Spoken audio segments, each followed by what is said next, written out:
اور قرض کے معاہدے میں اللہ تعالیٰ کی ان آیات کے جو سورہ 276 ہے سورہ بقرہ کی، اس میں اللہ تعالیٰ کہہ رہا ہے کہ آپ لوگوں کو جو مجبور ہیں اور مقہور ہیں ان کو قرض حسنہ دے دیں. یعنی یہ ٹوٹل جو گفتگو ربا کے بارے میں ہو رہی ہے وہ صرف اور صرف اس قرض کے معاملے پہ ہو رہی ہے.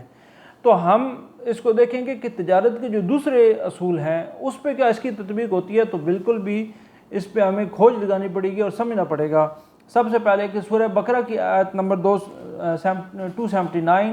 اس میں اللہ تعالیٰ کہہ رہا ہے کہ مقروض اگر مشکل میں ہے تو اسے ٹائم دے دیا جائے. تو عزیز کارکنان اور محترم سامعین، یہاں یہ بات واضح ہوتی ہے کہ جہاں بھی سود یا ربا، عربی میں ربا کا اور اردو میں جو ہمارے ہاں جو رائج اس کا لفظ ہے وہ بیاج ہے، جہاں بھی اس کی بڑھوتری پائی جائے گی اور نیگیٹو بڑھوتری پائی جائے گی، جہاں کسی دوسرے کا حق پامال کیا جائے گا، جہاں اللہ تعالیٰ کی اس آیت کا مصداق ہوگا سورہ نساء میں جو اللہ تعالیٰ نے فرمایا لا تاکلوا اموالکم بینکم بالباطل، ایک دوسرے کا مال ناحق طریقے سے مت کھائیں. جب آپ کے پاس کوئی مقروض پہنچتا ہے، قرض خواہ پہنچتا ہے، وہ کسی مجبوری میں ہے، اور پھر آپ اس کی مجبوری کا فائدہ اٹھا کر اس کے اوپر قدر زائد عائد کرتے ہیں کہ نہیں اگر آپ ہم سے 1000 روپے لے رہے ہیں لیکن واپس ہم نے 1500 روپے کرنے ہیں، اگر 1500 واپس نہ کیے تو اس نسبت کے ساتھ آپ کے اوپر یہ اضافہ ہوتا رہے گا اور وہ کئی سال اضافہ ہوتا رہے گا. اسلام سے پہلے دور جاہلیت میں لوگوں کے جو قرضے تھے وہ نسل در نسل چل رہے تھے، جکڑے ہوئے تھے لوگ. اس لیے خطبہ حجۃ الوداع میں نبی اکرم صلی اللہ علیہ وسلم نے ربا کی اس کبھی شکل کو ممنوع قرار دیا، اور وہی ہمیں دیکھنا ہے کہ وہ کون سی شکل تھی جس میں ربا کو بطور تجارت ٹریٹ کیا جاتا تھا. اب تجارت کیسے ٹریٹ کی، لوگ کہتے تھے ہم تجارت کر رہے ہیں، وہ کیا ہوتی تھی کہ اپنے پیسے کو کسی مجبور کو دیا اور اس کے اوپر قدر زائد لیا، خود گھر میں بیٹھے ہوتے تھے، وہ پیسہ کہیں ریسائیکل ہو کر کوئی بڑھوتری یا معاشرے میں کوئی فائدہ نہیں لا رہا تھا بلکہ کسی مجبور کی مزید تباہی کا باعث بن رہا تھا. تو جہاں اس اللہ تعالیٰ کی اس سرزمین پر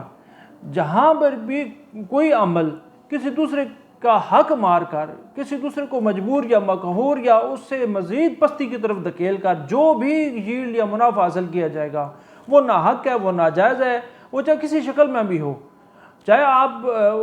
ڈاکہ زنی کرتے ہیں، چوری کرتے ہیں یا جو بھی ناحق طریقے سے پیسہ لیتے ہیں، تو وہ کیونکہ دوسرے انسان کو پستی کی طرف دھکیل رہا ہوتا ہے، تو وہاں اللہ تعالیٰ کی یہ آیت بالکل یہ واضح ہوتی ہے کہ لا تاکلوا اموالکم بینکم بالباطل.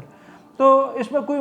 شک یا شبہ کی گنجائش باقی نہیں رہ جاتی کہ سود کا جہاں بھی تذکرہ ہے وہ ربا کے ساتھ ہے. تو اب ہمیں مزید اس میں کنفیوز ہونے کی ضرورت نہیں ہے. قرآن کی یہ آیات میں نے نمبر دے دی ہیں، ان پہ آپ جائیں، اور اس کے بعد احادیث میں بھی تشریح موجود ہے کہ ربا کا تعلق صرف اور صرف قرض کے ساتھ ہے. اب لائف انشورنس پہ آ جائے تو لائف انشورنس تو کوئی تجارت کر نہیں رہی. لائف انشورنس کے اندر جو معاہدہ ہو رہا ہے وہ تجارت کا نہیں ہو رہا، وہ وفا کا ہو رہا ہے، اسے بیع الوفا کہا جائے گا. تو یہ جو کنٹریکٹ ہے، یہ ایگریمنٹ ہے، یہ تو میوچل سپورٹ کا ہے، ایک ہارمونی کا ہے، دوسرے بندے کو پستی سے نکال کر عروج کی طرف لانے کا ہے. اگر کوئی دنیا سے وفات پا گیا تو اس کی انکم ختم ہو گیا، آمدن ختم ہو گئی، لیکن اس کے بچوں کو سسٹینڈ لیونگ پرووائڈ کرنی ہے. تو یہ تو خوشگوار چیز ہے جو اسلام میں بھائی چارہ اخوت کی چیزیں مثال ہے، تو اس میں تو یہ تجارت کے اس ضمن میں نہیں جائے گا. میں مثال دیتا ہوں کہ آج ہی کوئی بندہ انشورنس لیتا ہے، اس نے ایک کنٹریکٹ اسٹیٹ لائف سے 20 لاکھ کی انشورنس لے لیا، اس کے لیے پہلی کیس اس نے 1 لاکھ روپے دی ہے. اب دوسرے دن وفات پا جاتا ہے، تو یہ کوئی تجارت تو نہ ہوئی کہ اب اسٹیٹ لائف نے اس کی فیملی کو 20 لاکھ روپے دینے ہیں. تو یہاں پر ہمیں بالکل کھوج لگانا پڑے گی، سمجھنا پڑے گا کہ یہ کون سا معاہدہ ہو رہا ہے. یہ معاہدہ باہمی تعاون کا ہو رہا ہے، وَتَعَاوَنُوا عَلَى الْبِرِّ وَالتَّقْوَىٰ وَلَا تَعَاوَنُوا عَلَى الْإِثْمِ وَالْعُدْوَانِ. یہ معاہدہ اس آیت کے اوپر ہو رہا ہے کہ ایک دوسرے کے ساتھ تعاون کا معاہدہ. جو لائف فنڈ میں لوگ موجود ہیں، یہ جو بھی ہم کلیم دیتے ہیں، ڈیتھ کلیم، وہ لائف فنڈ کے اوپر تقسیم ہو جاتا ہے. تو لہٰذا یہ ون ون سچویشن ہے. یہاں تو کسی بندے کا نقصان نہیں کیا جا رہا اور نہ ہی کسی دوسرے بندے کو مجبور کیا جا رہا ہے کہ تم بائی آل مین ٹریگر کے اوپر آپ نے یہ انشورنس کرنی ہے. کوئی جبر نہیں ہے، آزادی ہے.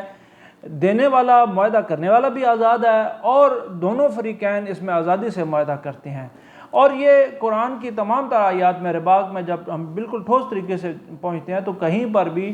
یہ چیز ہمارے سامنے نہیں آتی کہ یہ کسی پر جبر کیا جا رہا ہے یا کوئی مجبور ہے اس کی مجبوری کا فائدہ اٹھا کر اس سے قدر زیادہ لی جا رہا ہے، بلکہ اس کی بیوہ یا یتیموں کے اوپر ہم تو چادر تان رہے ہیں کہ وہ جو معیشت ان کے گھر کا چلانے والا کفیل دنیا سے چلا گیا ہے، اب ایک بحران آ گیا ہے، یہاں سے 20 لاکھ روپے دیے جائے گا تاکہ وہ سسٹین لیونگ کی جائے، وہ فیملی باوقار طریقے سے زندہ رہے معاشرے میں، اسی طرح بجائے کہ وہ بھیک مانگے یا خیرات کی طرف جائے وہ اسی طرح زندہ رہ جیسے وہ اپنے باپ یا اپنے شوہر کے ساتھ یا اپنے کفیل کے ساتھ اس دنیا میں موجود تھے۔ لہذا ناظرین اور محترم کارکنان، سود کی عملی جو ہے آپ ضرور اپنے بیمہ داروں کے ساتھ اس کی عملی جو تصویر ہے پیش کریں۔ جب تک آپ یہ نہیں پیش کریں گے، فتاویٰ کی چند جو کاپیاں لے کے جاتے ہیں وہ کنفیوز کرتی ہیں۔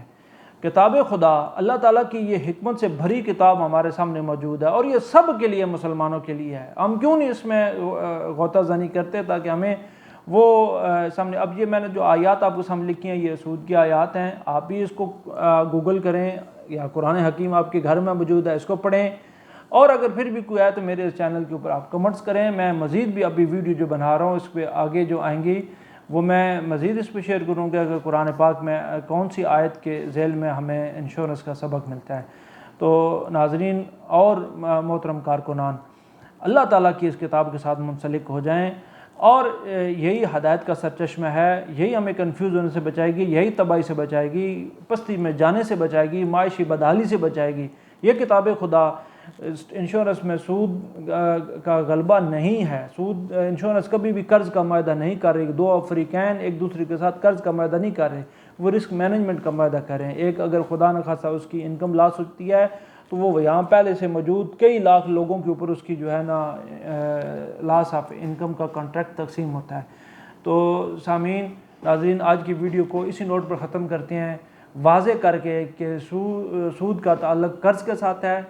اور جہاں جہاں سود ہوگا، جہاں ربا ہوگی وہاں قرض ہوگا، اور جہاں قرض کی معاہدہ پایا جائے اس کے بعد جو ہے نا سود یا ربا کی شکل عملیوں کے سامنے آئے گی۔ اس کے علاوہ قرآن حکیم کی جو ہم نے مثالیں دی ہیں اس کے تحت وہ چیز موجود نہیں ہے۔ آپ سب کا بہت بہت شکریہ۔ اگلی ویڈیو کے ساتھ